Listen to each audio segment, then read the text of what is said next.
Welcome back, everyone. Today's lesson is a review of phrases, clauses, and sentences. How are they the same? How are they different? Well, the first thing you got to know is how are all of these the same? All of these are groups of words. It just so happens that the difference being is it a complete thought or is it not a complete thought?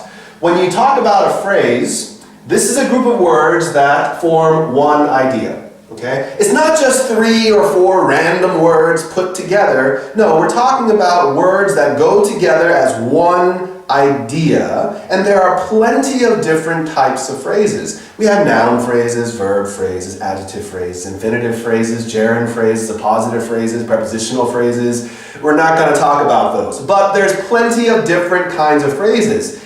They're just not a complete thought. Why? They are missing either a noun or a verb. They could have one, but they're missing the other. Okay? Now, that defines what a phrase is. So please remember, it's missing a noun or a verb, and it's never a complete thought.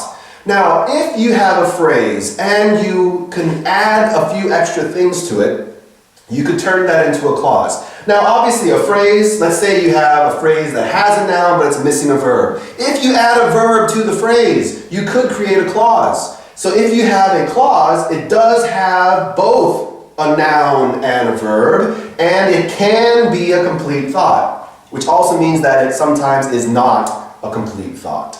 So a clause, we have independent clauses and dependent clauses, which we've talked about in the past. But a sentence is different because a sentence is always going to be a complete thought. It has a noun and a verb, just like a clause, but instead of maybe being a sentence, like a clause can be or cannot be, a sentence is always going to be a complete thought. So what's the difference? We know that independent clauses have a noun and a verb, and it is a complete idea. But it's still a clause until you add a capitalization at the beginning and a punctuation mark of some kind at the end. Either a period, a question mark, or an exclamation point. That is the difference between an independent clause and a sentence. Now, we're going to go through a few examples to show how these work together. We're going to show a phrase turned into a clause, turning into a sentence. So, let's look at a couple of examples. So, for our examples that we have, we're going to be going over a couple of phrases that we're going to turn into a clause and then we're going to turn into a sentence. So the first phrase that we have is the lost puppy. Now, this is a noun phrase because we have a noun, puppy. Lost, we're talking about the puppy, so this is our adjective. But what are we missing?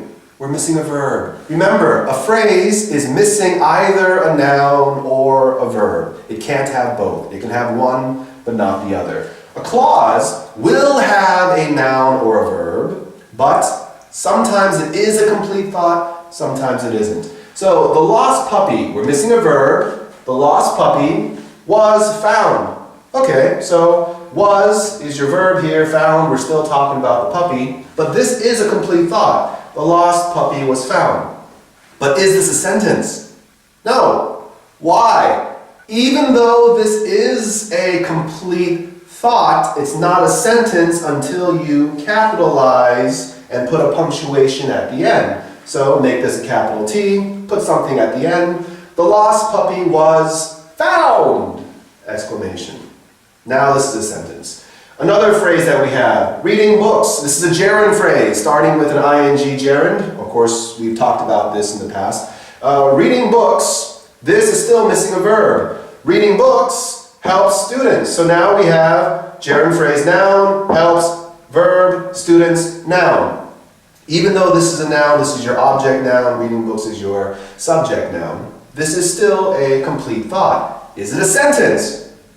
No. Again, what is it missing? Reading has to be capital R and some kind of punctuation mark at the end. So reading books helps students. Now we have a full sentence. So remember, phrases, missing a noun or a verb. Something is missing there. Clause, has a noun or a verb, can be a complete thought, or maybe it isn't a complete thought, but it's not a sentence because a sentence needs to have a capitalization at the beginning and a punctuation mark at the end. All right, let's review. Phrase, clause, sentence review. How are phrases, clauses, and sentences similar? All of them are groups of words. The difference is whether they form a complete thought or an incomplete thought.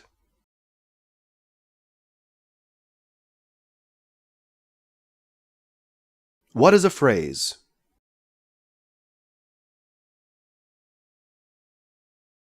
A group of words that form one idea.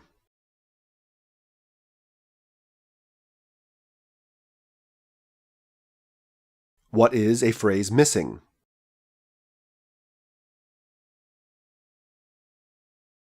It is missing a noun or a verb.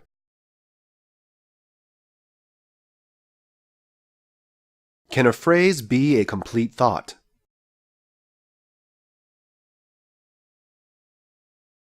No, it is never a complete thought.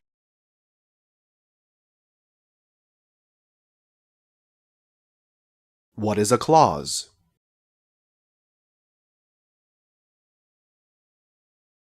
It has a noun and verb and can be a complete thought.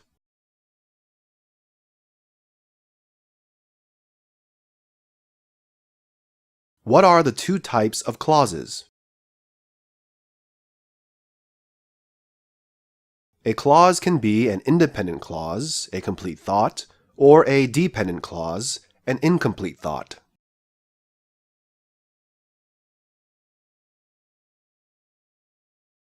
What is a sentence?